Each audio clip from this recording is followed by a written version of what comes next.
এডিআৰিৰ চতুৰ্থ শ্ৰেণীৰ যি পৰীক্ষা আছিলে প্ৰায় ৫,০০০ পদ আছিলে এই পৰীক্ষাৰ ফলাফল আমি ১৫ অক্টোবৰ তাৰিখে ঘোষণা কৰিম স্বাস্থ্য বিভাগৰ বিভিন্ন পৰীক্ষাৰ ফলাফল নন টেকনিক্যাল টেকনিক্যাল স্বাস্থ্য বিভাগৰ আটাইবোৰ পৰীক্ষাৰ ফলাফল আমি ১২ অক্টোবৰ তাৰিখৰ আগতে ঘোষণা কৰিম এলিমেন্টাৰী প্ৰাথমিক বিদ্যালয়ৰ শিক্ষকৰ নিযুক্তিৰ বাবে আমি যি পৰীক্ষা বা আমি যেটো নিযুক্তিৰ প্ৰক্ৰিয়া আৰম্ভ কৰিছো সেই পৰীক্ষাৰ ফলাফল আমি ১৫ৰ পৰা ২০ অক্টোবৰৰ ভিতৰত প্ৰকাশ কৰিম তাৰ কাৰণ প্ৰাথমিক বিদ্যালয়ৰ শিক্ষক শিক্ষয়িত্ৰীৰ পৰীক্ষাৰ ফলাফল ঘোষণা কৰাৰ আগতে আমি গ্ৰেজুৱেট টিচাৰ আৰু পোষ্ট গ্ৰেজুৱেট টিচাৰৰ ৰিজাল্ট ঘোষণা কৰিব খুজিছো যাতে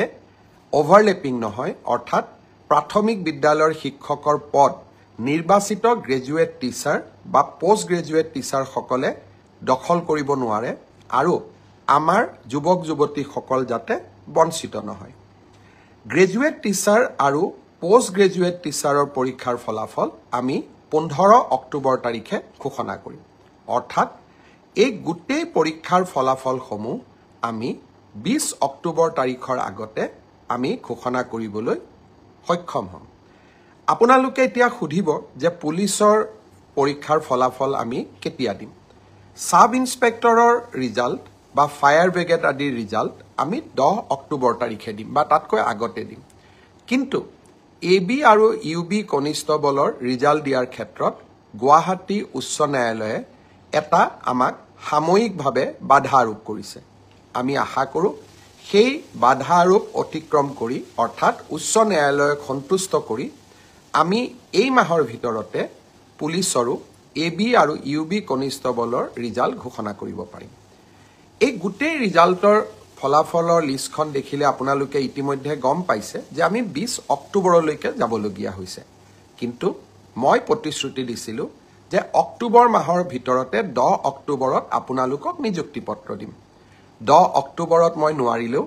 অন্তত ২৫-২৬ অক্টোবৰৰ ভিতৰত আপোনালোকৰ হাতত মই নিযুক্তি পত্ৰ তুলি দিম কাৰণ পৰীক্ষাৰ ফলাফল ঘোষণা কৰাৰ পিছতো আমি বিভাগলৈকে কাক কোন বিভাগত দিম ৰেণ্ডমাইজেশ্যন কৰিব লাগে